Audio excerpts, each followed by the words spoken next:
Why is it when you try some marketing or advertise for a new employee, you don't seem to get the same response that some of your competitors do? You feel frustrated as you know your business gives high quality service or it's a great place to work. Why can't everyone out there in the market understand that? Tune into this episode where we dig into the missing link for most tradie or contracting business owners that will transform their marketing and hiring efforts. Alrighty, we've arrived at the Profitable Tradie podcast with Tony Fraser-Jones, your host, here with my good mate, co-host Phil Smith. G'day, mate. How are you, man? Fantastic, always good. Awesome.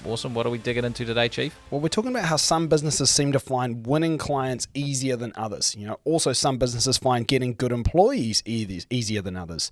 And we're also going to dig into, the kind of concept of why do we eat at places like McDonald's or other similar chains when we're away from home, even though there are plenty of awesome local restaurants that we could try. Why do we go back to these tried and true options and, do the thing that we know is going to be good? Yeah, well, I think there's something about knowing these businesses that makes us use them. And like you said, there's undoubtedly other local restaurants that are better, 100%. But you'd have to find them and muck around, and you don't know until you try them. Well, it's a gamble. It's a gamble, right? And so what we're really digging into is this concept of brand and your brand in the market and how it's important and how recognition of your brand's important and what it actually is. And how you can actually build it, because what it does, if you have a good brand, it actually leverages and multiplies all the efforts you have in the market. It just makes everything go a bit better for you. So it's like a force multiplier, if you like, that makes all your hiring and your marketing efforts much more effective. Yeah, it's like the rocket fuel you can pour on the fire, right? That's right. Yeah. Well, shall we start off with an example? Well, we've got an example. This is something actually from our business that we've experienced in the last couple of years. We've had, I've been doing this for a long time, 2010. And we've worked with a lot of people over the years, and we've done a lot of marketing. We're doing the podcast, doing a lot of stuff.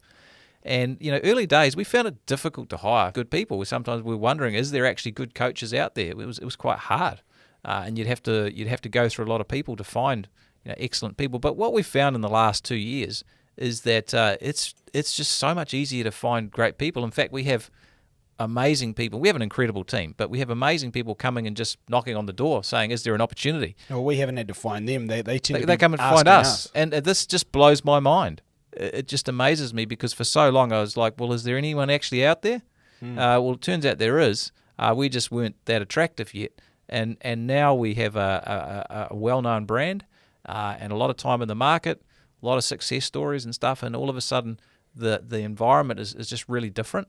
And it staggers me, but this is the concept we're going to dig into today, the power of your brand. It doesn't matter if you're a small business or a big business, it applies. Obviously, the bigger you get, the more leverage you get out of it, but it applies even when you're small, and you can consciously build this. Well, it becomes a bit like a snowball, right? I mean, the faster it rolls, and the more it rolls, the more snow it gathers, the bigger it gets, and the harder it is to stop. So, but the key is getting that ball rolling, really. So, what happens if we don't get that brand recognition? Well, I think the first thing is, if you don't get that brand out there, you're anonymous. So no one really knows who you are. And that means that everything is harder for you. So, for getting new clients, you've got to work harder. Hire good people, you've got to work harder, because there's less trust, basically less trust and credibility in the marketplace. You're just not a known quantity. You're not, there's no sort of premium or razzle-dazzle associated with your business that makes it attractive. But effectively, you're just the same as everyone else, which means when you're the same as everyone else, you're dealing with price competition. It's often about margins and competing on price, both for clients, but also for employees. It's about who can pay the most, and pay is obviously very important. But the whole vibe and the culture of your business is very important for hiring as well, and that can make a huge difference. Well, it creates a fickle type of person as well. The type of person that buys from you as a client on price is also the type of person that leaves you the minute there's a better price. Same with employees. When you bring on an employee who came to you just because you pay well, and that's it, not because they want to be part of something or be, they're not attracted to your brand. They just came for the money. Well, again, the minute someone offers them $1 more per hour, well, they're gone. So, we run into those kinds of problems. Yeah, for sure. So it really makes you different, which makes everything easier. Yeah, absolutely. And so you do tend to stand out. It's easy to get new clients. It's easier to hire people. You've built that trust and credibility in the marketplace. Very important in general, very important these days as well, with kind of really tricky economy, and you're just different then. You do stand out, which means you can compete on value, and there's more value perceived, and you can get stronger margins, and you'll attract people like it still staggers me how we're getting people knocking on the door effectively to come and work with us, which is amazing. And it's because of the brand and the vibe that we've created out in the marketplace. Yeah, Well, absolutely. I think that's what it is. Well, I know that's what it is because that's what people tell us. More heavily involved in the hiring than you. Phil's made sure I'm not involved in the hiring at all, just in case I balls it up. But he's doing a good job. Well, yeah, I think it's definitely an amazing thing, right? You know, people come in and saying, "Hey, I just want to work, for you, and I don't mind what role I take, and I don't mind how it looks." And it's crazy, and you're having to say, "No, we'll sort you out a good job." Yeah. But it's just completely different, and it's just that rocket fuel again that's out in the marketplace. It's taken a few years, but man, it just gets better and better every year, and things get easier and easier. So let's dig into how we do this. Maybe we'll start with what is your brand? What the heck is brand? That's a good question, and I think there's lots of people have tried to define this. Sometimes it's easier just to give an example. I think if you think of Coca-Cola, that's an iconic brand, and so Coca-Cola is fun, it's vibrancy, it's kind of youthful energy, and you'll see that in all the Coke ads. So that's Coke. So branding really is the I guess it's the process of creating a distinct identity in the marketplace that differentiates your business from other people in the marketplace. And it can be a whole bunch of stuff. So it's kind of a difficult thing to describe, but we know the things that contribute to it, and that might be your visual imaging, branding, logos, etc. It might be the verbal messages you put out there. All that sort of stuff is part of it. Vans, phone messages, online, all that sort of stuff contributes to it. And I guess it's a combination of the client experience, it's the perception and the reputation that you've developed, and it's the message, the story your business tells, and the promises you make to your clients and your employees as well. That's all what it is. It's like your position in the marketplace. Are you kind of like the trusted advisor, or you the brash newcomer, or are you're the established plumbing business that's been in business for 87 years, established all those years ago? That's a different branding to we're the new upcoming disruptor who's doing plumbing differently. That's kind of what it is. It is hard to describe, but it's all of those things. There's a word you used in there which I think is very important to brand, which is identity. A lot of the time people will when they think of brand, they think of logos and company name. But it's not a name. It's who you are. Yep. Like your name is Tony, but you are not Tony. You are all the things that encompass your personality. That's right. Like the name Tony belongs to lots of people, but they're all very different people. So I think again we can sometimes get too focused on the things like our name and our logo and all that, and think that's our brand. But our brand is not that. Our brand is the outside perception of who we are and what our identity is. And if we look at Coca-Cola, it's funny, people start to actually, the more they understand that identity and they see, different cues about that identity and they get to know it, the more that they start to have other kinds of trigger points and things that remind them of your brand. For example, the amount of Coca-Cola ads that feature basically a bunch of beautiful young people playing volleyball on the beach. In a really nice place. And it's funny, I was in Fiji earlier this year and playing some beach volleyball, and I thought to myself, man, I really feel like a Coca-Cola. And then I was like, oh God, branding, but it's funny that that trigger. You're a little too old to appear in the ads now, bro. I'm just saying. Well, exactly. I mean, it's not like I'm one of those young beautiful people, but my point is like it's funny how that triggered the thought of Coke, and you start thinking, well, man, on a really hot day.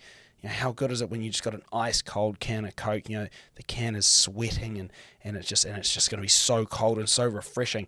And it's funny because is it actually that, or is it sickly and sweet and makes you more thirsty? When you really think about it, it's funny how you have all these associations with Coca-Cola as an identity. It does seem fun. It seems vibrant. It seems all. But this is the perception they've created around their identity. It's not the name. The name Coca-Cola actually doesn't say that at all. No. Well, it's like Apple versus Android. Apple just has, if you've got any style, has a bit of cool factor. It's a bit, it's a bit advanced. It's a bit like a bit edgy, and that's what the cool people have, who really value style and are a little bit, funky, and a little bit more advanced. That's kind of they're just doing incredible things, Coke. So it's a different vibe. And Apple. So that's what you're buying when you get the tablet or the iPhone or the iPad. That's part of the thing. Yeah. And so, like you said, it's not a physical thing, your brand. All those things. Identity. Yeah, it's an identity. All those things point to your brand and they contribute to it. So it is kind of hard to describe, but it is that feeling of your It's business. that feeling. Like, again, McDonald's is not the name McDonald's. McDonald's is consistency. Yeah. That's what it is. And that's why, again, we said earlier, well, why would I eat at McDonald's again and again when I go out, even though there are all these other restaurants? And it's consistency. It's, I eat at these other restaurants, I'm going to either get a really pleasant surprise with a local restaurant or a really, rude disappointment. Whereas with McDonald's, I know exactly what I'm getting. It's consistency. And so that's the identity that they've created, is when you come here, you're going to get the same Big Mac anywhere in the world for about the same price, and it's going to be what it is. And so you can trust it. And I think that's the identity they've created. So when I think of brand, I think of identity. Yeah, and so the thing is that everything affects your brand. Everything you do is either contributing to the brand or taking away from the brand. And you might think, well, I don't have a brand. Well, everyone has a brand. You have a brand. You have a brand already. It's either by default or by design. And by default, it'll just be what people identify your business as right now. Yeah. Which is something that's just happened. Yeah. And that's fine. It might be a great brand, or it may be something that really needs a bit of tweaking, and that's fine. So you do have a brand in the marketplace right now. Everyone does. But the key is, how do you design it in a way that's intentional and proactive to get the best result that you want for your business? Because it can really make a big difference. Oh, absolutely. And so I think what we should probably dig into is why that brand is so important. Yeah. So, for me, the first thing is trust and credibility, right? We want that brand to be something that people can trust. They can identify with the identity I've created, and I can replicate and be sure of the way that people would perceive that identity. Because as you mentioned, everyone has a brand, but when you actually have that brand, if it's quite anonymous, it's new, people don't know much about it yet, and you haven't created much identity, people will still perceive an identity of that brand. You just can't control it. So it could be anything. It's a bit of a meh identity. And so the thing is different people will perceive it in different ways. But the more you can proactively reinforce that brand and actually create more identity there, the more you can control the narrative and perception that people have when they see it. And that's important because people buy from those that they know, like, and trust. Critical. So they need to know you, they need to like you, and they need to trust you. And all of that is wrapped up in that brand, that identity. So the more that we can create that brand identity that is something, firstly, that they can know, but that they can like and they can trust, the more likely we're actually going to make more sales, both to clients, but also, when we're selling ourselves to, potential employees. So, double-edged sword there. Next thing is, in the current market, current economy, the big thing is people have more choice. There's a lot of people in the game. There's a lot more people in the game than there was 10 years ago, 20 years ago. And so there is just more choices out there. There's less money going around at the moment. That's the next thing. Plus the market, there is actually less money going around. There are actually less jobs on the table. So more people are fighting for less stuff. And so as a result, there are a lot more choices. And when there's more choices, it's harder for people to decide. So whether it's an employee that's looking for somewhere to work, or one of your potential clients who's looking for someone to get a job done, there are more choices out there, and so you need to be able to stand out, and not just a little bit. You need to stand out head and shoulders above everybody else so that you're the one that actually gets chosen, because otherwise it's just too much risk that you don't get what you want. Next thing is, that needs to actually make you different. The only way to stand out is to be different. So your brand needs to have an identity which is different from everybody else's. It needs to lean into something that you're really good at, something that you do well, or something that's going to really resonate with the people you're trying to attract. And this really does two things. Firstly, it leverages all your other marketing activities. The key with brand is that you're going to do other marketing where you're looking for more kind of direct response. You're putting out an ad, or you're writing an email, or the likes, or you're sending some direct mail, and any of that's looking to get work, or even Google ads or whatever. Google ads, whatever you're doing. But all of this stuff is looking to get jobs. But the thing is, if your brand is really strong, it's something that they've already seen, they already know, they already like, they already trust, then when you do these more direct forms of marketing, it's going to work so much better. Because rather than them receiving that marketing or seeing your ad or seeing your Google link, whatever it is, rather than them seeing that and going, wonder who they are, they see it and they go, oh, those guys, amazing. And so then, bang, you're going to win more often. Plus, when you put a job ad out there, again, instead of people going, oh, that job looks okay, they go, oh, I've seen that business around. That brand's really cool. I really want to work for them. So basically, it's the rocket fuel you pour on everything else that actually just makes everything else work better. And secondly, it gets you away from that price competition we mentioned earlier. So whether it's looking for work or looking for workers, it means that they want to work for you because they really resonate with and like your brand. They know, like, and trust you. And so they're going to want to work with you or for you for that reason, just as much as price. And that's going to get you out of that price war that's happening with everybody at the bottom of the barrel whose brand is not strong. So a lot to gain. It is, and if you think of examples of how this works, like leveraging your marketing efforts, let's say someone there's a leak, hot water cylinder, whatever, faucet's broken, whatever it is, and they go onto Google, Google ads come up, and they see a company who they've also seen a bunch of flash vans driving around the local suburb, and they've seen this person sponsoring a local sports team. That will make that ad stand out, or there'll be some brand recognition happening there relative to those other 4 Google ads that the person sees, and that's going to increase the likelihood of them actually clicking on your ad and booking the job with you. That's how it works. Same with hiring, as you said. Let's say you're really savvy with your social media, and this is we've talked about marketing for hiring being the most important marketing you do. I stand by that. You've got lots of good stuff on your socials, your Insta, your Facebook, and Twitter and TikTok. And you have images of your team doing cool stuff and team events and cool jobs and your values and et cetera, case studies, testimonials.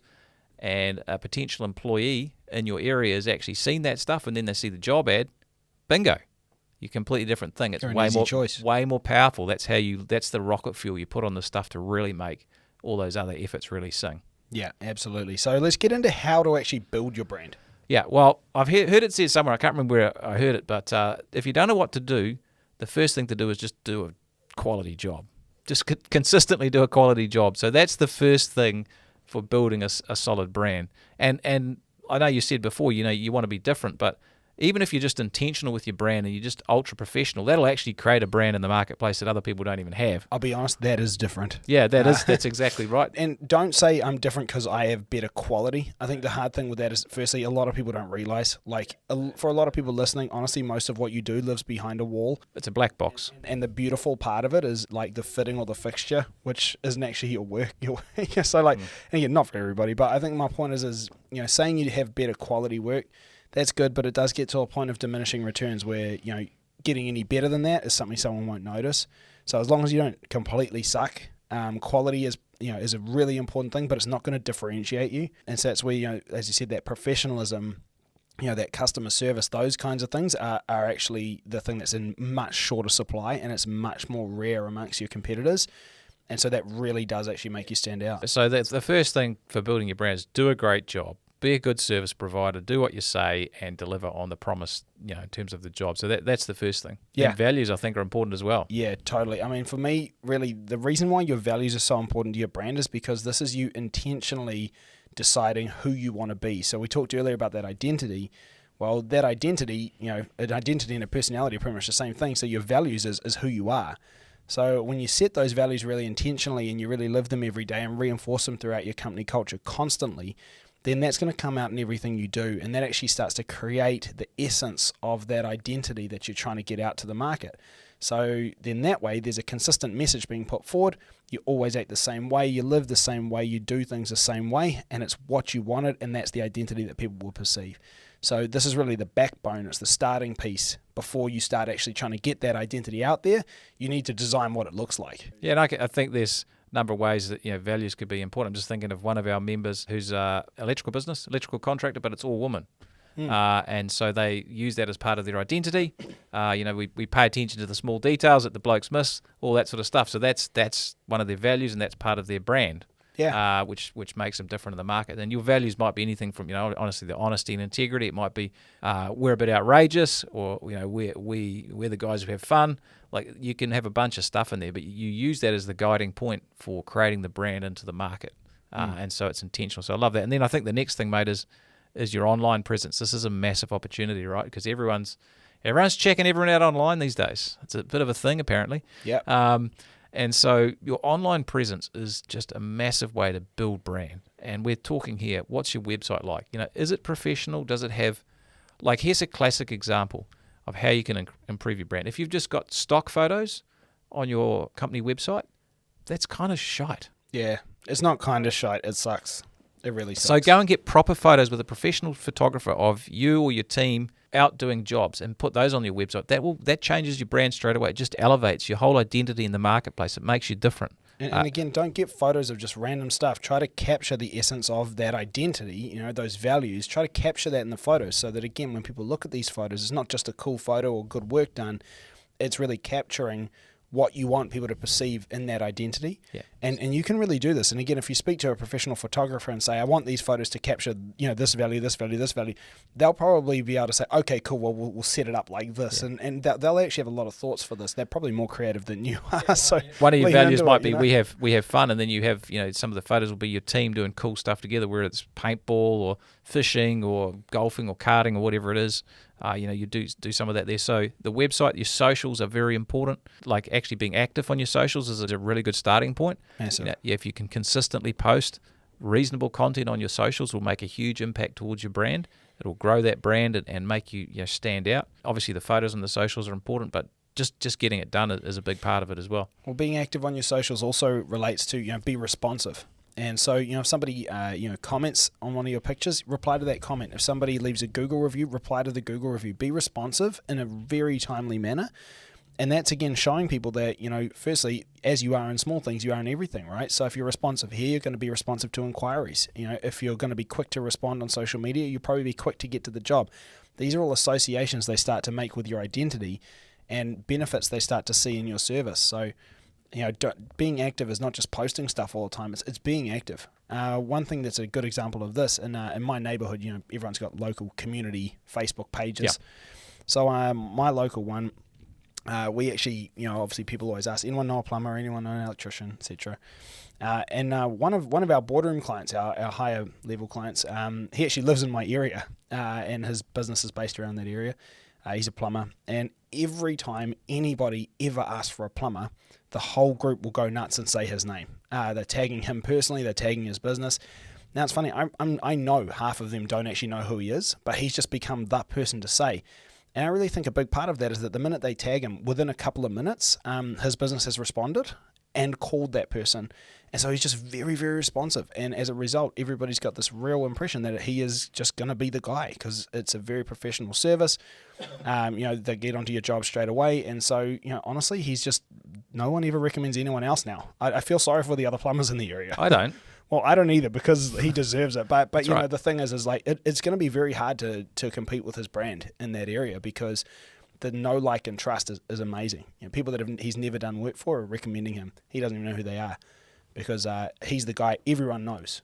So it really builds. Yeah, and I think the reviews and case studies are a really powerful way of building your brand as well. Like online reviews, obviously, if you've got 10 Google reviews, 20 is better. If you've got 20, 40 is better. If you've got 40, 50 is better. If you've got 50, 100 is better. 100, 200, just always more. Yeah, more is better. That just is very powerful. And if you can get some case studies and testimonials in your socials and online, that is powerful for that know, like, and trust. It builds that identity that you have. Yeah, big tip with that one actually as well is when you get in those reviews and case studies, it's really cool to take photos of a job. If you do a really great job, take photos. Definitely do that.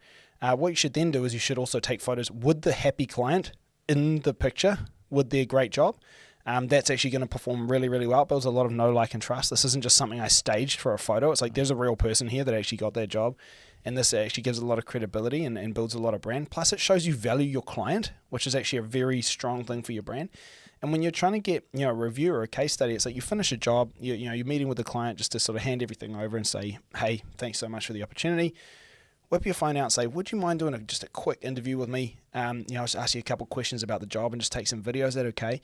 I guarantee they'll say yes. Like, it's going to be very seldom people say no. And so when you get in that review, that case study, it's like getting a piece of video where, put your phone on selfie mode and just, have yourself and your client in front of the job discussing, hey, what went really well? What did you enjoy about working with us?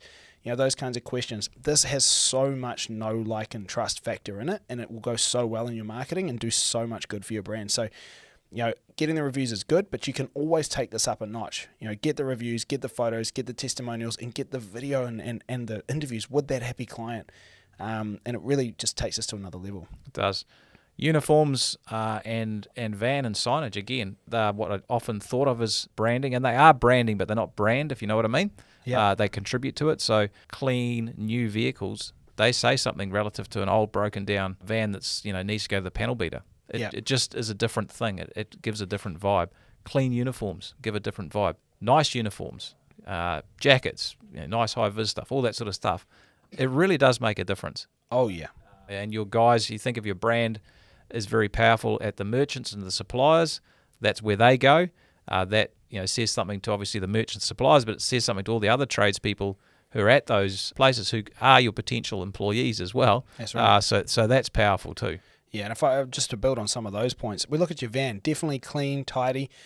How often do you've got one of you guys at a job and they open the van and the client sees inside and it might be clean and tidy, nice washed van, but it's, chaotic mess inside. Shut the door and stop everything falling out. Yeah, clean, tidy, well organized van, open and it looks, everything's got its perfect right place and stuff. They just go, whoa, damn, like these people are the business. So, just as much care inside as outside with your vehicles. Next thing is with your sign writing. Like, please, I know a lot of people see a lot of trucks around town where someone's bought their work truck and they just wanted the new Ranger. And then what they've done is that they've gone out and they've got one of those stickers. It's like the stick-on magnet sign writing logo. And they stick that on, and that's the way that they have their sign writing. And they say, yeah, because then on the weekend I can take it off and it's just like, it's just like a normal Ranger. That's terrible. Do not do that. Okay, get your vans and vehicles properly sign written, like fully wrapped. Because the thing is when you do this, firstly, it stands out more. Secondly, most of the time that branding is driving past at speed. So if it's not big and obvious and eye-catching, I can't read it anyway. It's not doing the job. And thirdly is, having it permanently on your vehicle shows you're proud of your brand. If you're the type of person that's going to take the branding off on the weekend because you don't want people to see you driving around in it, then it also says you're not proud of your brand. So why should I trust it? Like, be proud of it, man. That's really, really important. And when you look at the uniforms, it's just as much about what you take off as what you put on. So I think a really big thing that actually says good branding to me is when you get to the customer service aspect, someone arrives at your house. Again, plumber came to my house the other day. First thing he did when he arrives is he takes his boots off. Second thing he does is make sure that none of his clothes is dirty. Third thing is he asked me, hey, just making sure I'm all good to come into your house, like taking my boots off, so promise you the socks are clean. And I'm like, yeah, man, like it's fine. But it was that care of what he was going to take off as much as what he put on. And again, I could tell that the socks he was wearing, which you wouldn't normally see under the boots, they weren't mismatched. There was no holes in them, all that kind of stuff. He looked super professional even with his boots off. So I think the key is like you just want to give a lot of care to the way that you look and are perceived because this is noticed by people. It's very, very important. And that's about professionalism, isn't it? So the professionalism you bring really does pay off. And it takes a little bit of extra effort sometimes, but it's definitely worth it. It applies to the way you answer the phone. Are you professional or is it someone sort of at the top of a ladder, sort of, oh, hang on, I'll just get the phone and sort of half dropping the phone, which, is not ideal. Do you have good scripts when people ring up? So is it well organised? Do they know that they've landed in the right place? All this stuff feeds into that image as well. Yeah, and again, you got community events and local PR that you can do. So, you involved in any local charities? You do anything for the schools? Are you involved with sports clubs, sponsorships? Where else can I see your brand? And where I see that brand is very, very important. So, if I start seeing your brand popping up, sponsoring sports clubs, I'm going to associate you with those sports clubs. So, on the other hand, if you've sponsored the local casino, just understand that does say something about your brand. So, I think the key with this is don't just sponsor anyone who'll put your name out there. You do want to make sure that the people that you're sponsoring and the places you're putting your brand and the PR that you're doing speaks to the identity that you're trying to create in that brand. Is it aligned? Because if it's aligned, that actually says something, even subconsciously, to the people that see it. They're going to make an association there with who you are, and that's what your brand is. So, you do want to be quite mindful and intentional about how that brand is perceived in the PR that you do. Yeah, and I know if you're listening and if you've maybe got a smaller operation, maybe it's just yourself or you've got a couple of people in the business, a couple of blokes, whatever it is, and this probably feels a little bit overwhelming. We've talked about the whole big picture with branding. And, if you've got a bigger operation, it's probably easier to do more of this or all of it. But that doesn't mean if you've got a small business, you can't start. And exactly. You should, because it'll make a huge difference. It'll be one of the things that actually helps you get to the bigger business. And that's what we notice. A lot of the guys who really grow quickly, they are very aware of this. They're good at the socials. They have some good PR happening in the community. And they have a really good vibe around there. Their whole, their personality, if you like, is magnified into the marketplace. And so you can just start with the small things like being professional and having, proper photos and having some good brand images and stuff, or a nicely written a van or truck or even work signs or workshop. You can do all of that stuff. So you do what you can do, which will, it'll put you ahead of 80% of the other people who won't do this because they're so caught up in just running around with their heads cut off that they don't even think about it. Yeah, absolutely. I think you hit the nail on the head there. Actually, the best place to start, which does a lot of the legwork, is actually stuff that's free.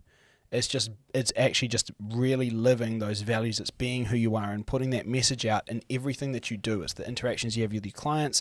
It's the experience you provide for people whenever they are in touch with you. It's what they see in your social media when you post photos. It's what you put on your website. Most of the stuff is free, and then obviously you can build on it and build on it and build on it from there. It's being aware. I think that's the purpose of today's pod, is that this stuff is massive leverage. It's like a force multiplier. It means everything else you do is better if your brand is strong in the marketplace and your identity is well known. Yeah, absolutely. All right, well, I think we've hit some good points. Let's land this plane. Let's do it. You don't have to be a big business to start building a strong brand in your local market. Now, the first step, as we said, is to do exceptional work. Then be really intentional about creating a positive image for your business in the market. Image and brand really does matter.